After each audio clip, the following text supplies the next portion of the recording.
Olá, Irmandade Literária, bom dia, boa tarde, boa noite e também ótima madrugada para você que está chegando a primeira vez aqui no meu canal.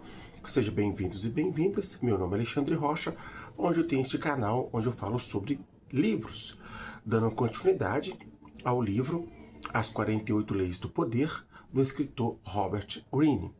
Hoje nós vamos estar falando sobre a 23ª lei, que se chama-se Concentre as suas forças.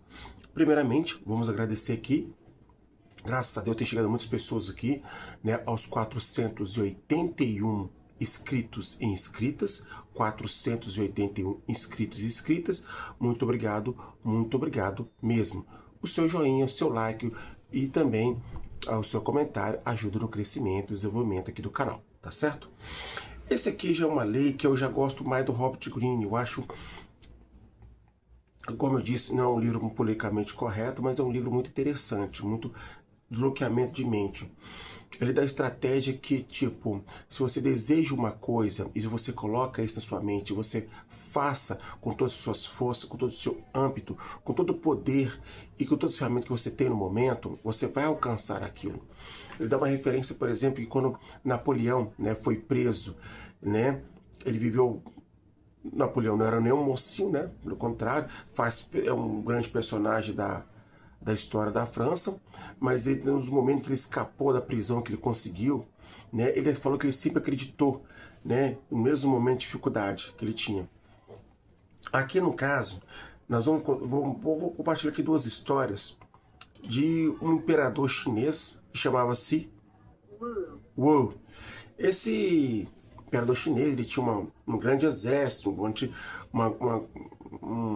grande exército na época da China. A China não era ainda totalmente unida, e era um cara muito arrogante, muito egoísta, não gostava de escutar os conselhos das pessoas. Essa autoconfiança, essa autoconcentração de força e não escutar as pessoas lhe causou muito, pode lhe causar muito... uma desgraça, né? Pode causar um pesadelo para a sua vida. E ele estava numa época vencendo guerra na China. Ele estava em pé de guerra com um outro imperador que se chama Yu. E o seu conselheiro, primeiro-ministro, eu estou tentando pegar uma ajuda aqui do Google, gente, porque essa pronúncia chinesa aqui é complicada. Então eu prefiro pedir uma ajuda aqui para pronunciar o melhor possível. Yu Sushi, que era conselheiro, primeiro-ministro do imperador Yu. Desculpa, é uma pronúncia difícil. Ele alertando que esse rei Yang estava se expandindo muito e que o exército dele, né, do rei Hu, tinha uma certa deficiência na sua defesa. Ele falou assim: olha, não é esse momento de você poder atacar, é momento de você ficar na retaguarda, esperar o momento certo. O rei não escutou o conselho do seu conselheiro, né, do seu primeiro-ministro. Seu primeiro-ministro, sabendo que o rei, o imperador ali, não ia escutar ele pediu que seu filho fosse embora para uma outra cidade. O imperador achou isso aqui um desacato, uma deslealdade, até como um ato de traição, mandou que ele se matasse. Só que eu acho mais interessante que antes ele cometer esse ato de se matar, ele falou assim: ó, depois que me matar, arranque os meus olhos e coloque no muro da nossa cidade, nosso país aqui, para que quando o imperador Yang chegar e destruir essas muralhas, para que eu possa ver ele entrando no império do rei, que me negou, né, que me acusou de traidor e negou minha ajuda, porque ele conhecia, né, o conselheiro, ele tem ali as suas fontes, ele tem seus espiões, e o rei, com a sua arrogância, né, ele acabou sendo destruído, né. Ele viu que a derrota dele foi tão grande que antes dele mesmo se matar, ele mandou que ele se matasse, mas ele também se matou. Ele até tampou a cabeça para ele não ver a sua desgraça, a sua vergonha, né? Então, ao concentrar suas forças, preste atenção também em quem fala com você, escute também, né? Para que você não possa tomar nenhuma atitude precipitada. E depois também, uma história aqui dos judeus que eu não sabia. Rothschild. Faz parte de uma família muito antiga, tradicional, na Alemanha, de Frankfurt, né, de judeus. Só que ali eles não podiam ali entrar na... Como é que eu vou falar? Eles não podiam entrar no gueto ali. Então eles se reuniram ali, né, esse Rothschild se uniram para ser uma família de banqueiros muito importantes, né? E este homem ali teve 5 filhos.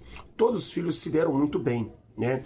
Um se expandiu, foi para Paris, ou um permaneceu em Frankfurt, outro foi para Nápoles, outro foi para Viena, porque aquela inteligência, porque foi nessa época, bem muito antes, que eles conseguiram aquela tradição que os bancos vivem sobre o quê, né? De empréstimo, né? A gente sabe, nos tempos de hoje, cartão de crédito, essas coisas tudo. Só que naquela época lá existia muito, já existia naquela época, não estou falando bem ali na época de Napoleão, aquela época de fazia empréstimos. E dessa maneira ele ficou muito rico. Só que ele tinha um segredo, as maneiras dele, como eles faziam para se expandir, para crescer, e todo mundo queria entrar no clã dessa família para poder descobrir esse segredo. Como eles ficaram tão ricos? Qual foi o segredo? E aí, ele juntou tanta força dele que, depois que o pai morreu, os irmãos, os filhos, né, criou ali, cada um o seu império também, com este nome, né, nessa família do banco, cada um numa parte do mundo. Eles não queriam que os seus filhos se casassem, eles mesmos se casassem com outra pessoa. Porque ele poderia descobrir que, entrando uma outra pessoa ali fora da família, que tivesse o mesmo sangue ali, poderia descobrir o segredo. E aí o que aconteceu? Os irmãos, os filhos dos irmãos ali do Rocha, se deram esse casamento. Então, primo com prima de primeiro grau se casando, para defender aquele clã, para defender aquele segredo. É tanto que anos e anos depois ninguém conseguiu descobrir como eles conseguiram, qual era a estratégia bancária para eles crescer tão rapidamente. Eles até se uniram, casaram entre si na família mesmo, para que esse segredo não fosse descoberto.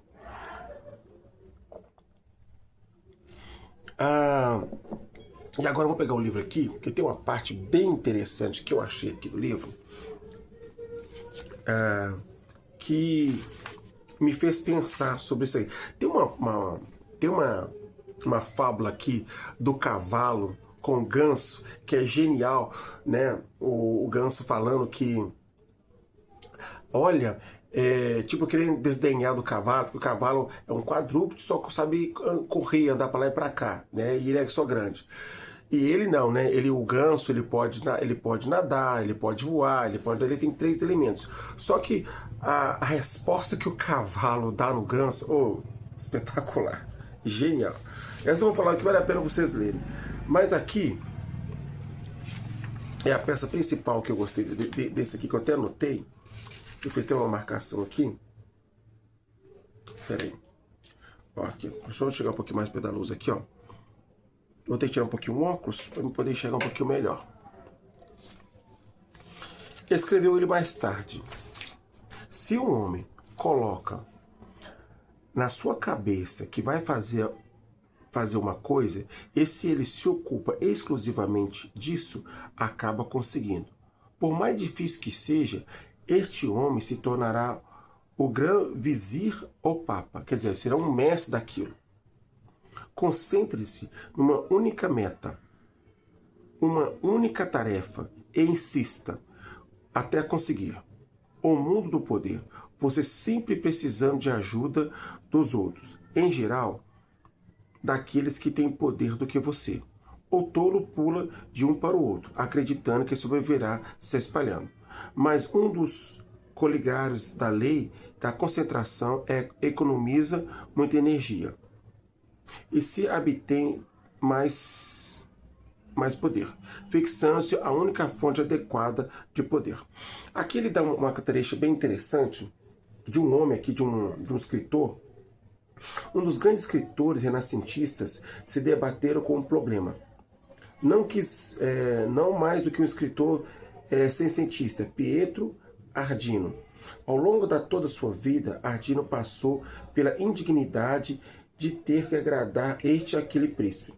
ele acabou dando um basta e foi cortejar Carlos V, prometendo ao imperador serviço a sua poderosa pena, que era um escritor, né? Um grande escritor da sua época. Assim também se aconteceu com Michelangelo, com o Papa Júlio II, Galileu com os Médici. Afinal, o patrônomo, o único aprecia a sua lealdade e passa a depender dos seus serviços. Com o tempo, o senhor vira escravo.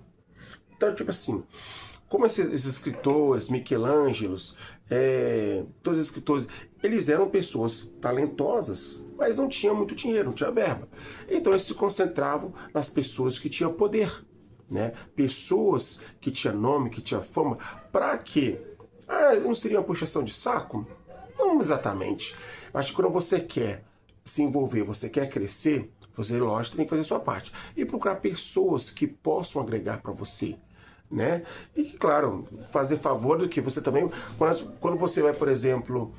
Vamos dar um exemplo. Você é um jogador de tênis, né? Você vai pagar por viagens, você vai pagar por roupa, por hospedagem. Você precisa de quê? De um patrocinador, né? Você vai usar ali o nome daquele patrocínio para você, com você divulgando o patrocínio na sua roupa, para você, ele te ajudar financeiramente. Mesma coisa aqui com Michelangelo, com esse escritor, entre outros, né? Que tinham um grande talento, mas eles precisavam de uma pessoa de renome para ajudar ele. Foi isso que eles fizeram. Concentrou o seu poder, o seu talento nas pessoas certas. E aqui tem uma parte que eu achei bem interessante também. Aí tem um ponto de alerta. Ligar-se também numa única fonte de poder tem grande perigo. A pessoa morre, vai embora ou cai em desgraça, você sofre. Foi o que aconteceu com César Borgia, cujo poder vinha do pai, o Papa Alexandre VI. O Papa que deu a César exército de guerra para travar em seu nome. Quando ele morreu, de repente, talvez envenenado, César também estava morto. Tinha feito inimigos ao longo de anos e agora não tinha mais a proteção do pai. Então aqui faz um alerta, né, que você também pode, mas também não só é uma certa de pessoas, tenta também outras pessoas que também não são concentradas no poder. Não quer dizer que você está aí de engagar, mas pessoas que possam te ajudar de várias maneiras, né? Não se concentre só numa pessoa, e outras pessoas também têm o poder, pessoas que possam te aconselhar, que você aceite conselho também. Mas que a primeira coisa, antes de você chegar, não só fique dependendo das pessoas, mas concentre as suas forças, lute por aquilo que você acredita e segue em frente. Não ligue o que as pessoas vão falar de você, se vão debochar, se vão fazer pouco caso de você, apenas faça o trabalho. Pessoas debochadas, irônicas, é como se disse que era fome, é perfumaria, é o perfume que passa, exala, passa, não existe mais. Ou com o tempo, isso acaba. Não se preocupe que as pessoas falam de você. Segue seu caminho, ponto final. E tem uma outra parte aqui, que eu achei bem interessante também. Vamos ver aqui, eu anotei, eu já falei do cavalo aqui. Aqui, ó. Não, eu já falei, que é do César Borgia e do seu pai, Papa Passa VI. E tem uma coisa interessante aqui, ó. Ele fala, o cientista Nikola Tesla se arruinou acreditando que conservaria sua independência se não tivesse de servir ao único Senhor. Ele até rejeitou a proposta de J.P. Morgan, que lhe ofereceu um rico contrato. No final, a independência de Tesla significava que ele não podia depender de um único patrono, mas estava sempre tendo que adular uma dúzia deles. No final da vida, ele percebeu seu grande erro. Eu já falei aqui até sobre esse livro mesmo, né? Sobre o Thomas Edison e o Nikola Tesla, que o Thomas Edison deu uma passadinha de perna nele, né? Que ele acabou... Era um homem super inteligente e tal, mas que o Tesla, né? Como ele era rico, né? Ele tinha grande influência, ele acabou tendo mais prestígio que o Tesla. Ele passou a perna no Tesla. Mas o Tesla também teve a sua oportunidade, né? Esse J.P. Morgan, ouvindo o talento dele, ofereceu um contrato. Eu estou falando de acordo com o que o Robert Greene está falando aqui. que ofereceu para ele um grande contrato, ele ficar rico e a sua ideia é ser divulgada. Ele continua sendo, né, passou anos, ela já não faz tanto tempo, mas ele é aclamado até hoje. Mas ele teria mais fluência, a sua obra, a sua genialidade seria mais expandida, né? Eu tenho uma biografia do Tesla aqui. Não sei se ensinando eu vou conseguir falar sobre essa biografia dele. Eu consegui pegar na Bienal do Livro. Mas essa sua independência demais, você achar que só você pode fazer as coisas sozinho, você não precisa de ninguém, isso, né, você pode dar 2 tiros no pé. Observe o que está acontecendo, o que ele diz ao considerar suas forças.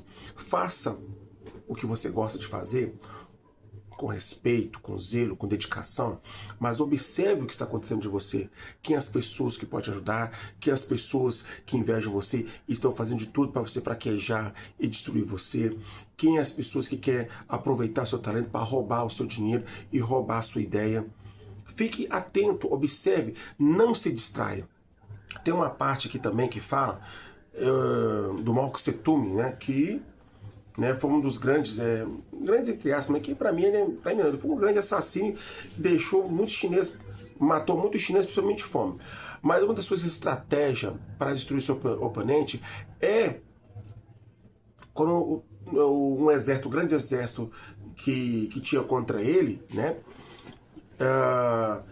Ele observava onde tinha um calcanhar de Aquiles, onde era a parte desse exército que era mais fraca, que estava mais distraída. É ali que ele começava a concentrar suas forças para, enfim, ter uma vitória total. Então não se distrai demais, se concentre, entende o que está acontecendo, faça as suas ideias acontecer, faça a sua parte, mas vê aonde as suas ideias vão ser bem aceitas, vê aonde que pessoas vão abraçar você, ou você vai ter só aquelas pessoas que vai debochar, fazer pouco caso, etc, etc.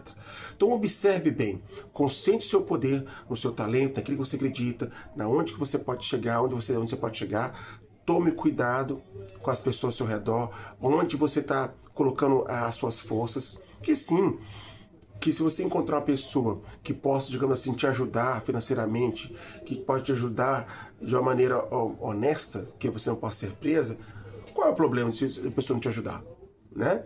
Então, Robert Greene, ele é muito pontual em cada coisa, mas ele fala também, né? Cuidado também com a arrogância de você achar que você pode fazer as coisas sozinho. Cuidado também você considerar a sua força, as suas ideias só com uma pessoa e não com outras pessoas também. Claro, isso tudo a gente... Porque se aquela pessoa cai ou a pessoa morre, você não tem outro patrocínio, uma coisa, você também pode arruinar também. Então, existe toda ali uma complexidade, né? E cuidar também com a autoestima demais, né, e não escutar o conselho dos outros, que você pode cair e ser destruído, como aconteceu com esse imperador chinês aqui, que eu vou tentar falar o nome dele novamente, que eu comprei um nome complicadinho, viu? Wu, que era um imperador chinês e que tinha o seu conselheiro, né? Yu Sushu, que era um grande imperador, um estrategista, explicou para ele que não era, que tinha que tomar cuidado com o imperador que estava querendo estava se aproximando dele, que chamava Yu.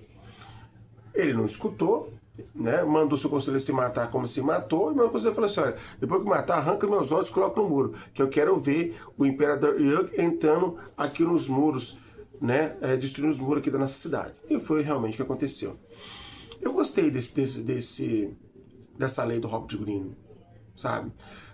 Acredite no que você possa ver, acredite no que você gosta de fazer, esquece o que as pessoas falam, deixa de pensar.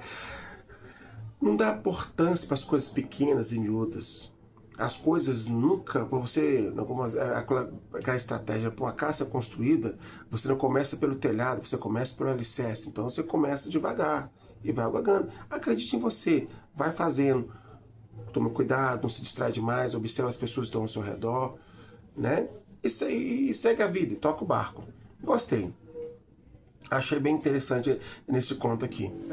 Esse conto não, perdão. Eu tô tão com o negócio de conto do Tolstói, então falando em conto. Nesta lei de Robert Greene, certo? Então é isso, gente. Essa foi a 23ª lei do Robert Greene, do livro As 48 Leis do Poder, que chama-se Concentre as Suas Forças. Deixa eu confirmar novamente aqui. É isso mesmo. Lei 23, concentre as suas forças. Essa já estou praticamente na metade na metade do livro já. Né? Permite a modéstia, eu sou o primeiro canal do YouTube a falar sobre, fazer um pequeno comentário sobre as 48 leis do poder do Robert Greene. Essa foi a 23ª. Mais uma vez aqui também agradecendo aos 481 inscritos e inscritas. Muito obrigado mesmo. Lembrando que o seu joinha, os seus comentários e a sua inscrição, e também se puder compartilhar nas suas redes sociais, vai ajudar aqui o canal a crescer dentro da plataforma do YouTube, correto? Muito obrigado por vocês terem assistido esse vídeo. Muito obrigado por você ter assistido esse vídeo até o final. Fique bem e até o próximo vídeo. Um abraço e até lá. Tchau, tchau.